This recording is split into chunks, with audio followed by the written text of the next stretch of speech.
here we have to simplify this expression, so let's get to work.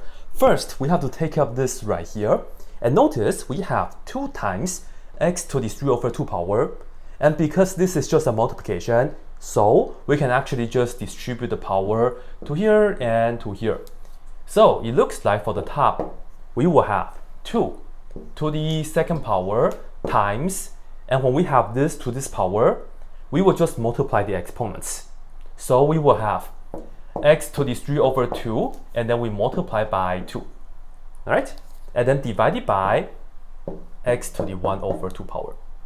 Well, 2 to the 2 is 4, and then 3 over 2 times 2. Well, this is the same as like 2 over 1, so you see this and that will cancel, so we just get x to the third power here. And then lastly, we have to divide it by x to the 1 over 2 power. Well, here we will see that we will have to subtract the exponents. So we do 3 minus 1/2. So let me see, 4, and then we have x. And then let me just do the subtraction on the side for you guys. 3 minus 1/2.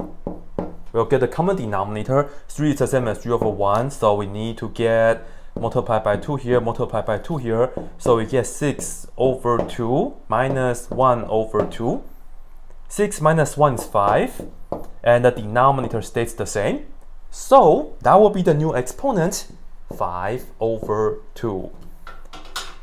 Yep, that will do it. The answer is 4x to the 5 over 2 power, just like this.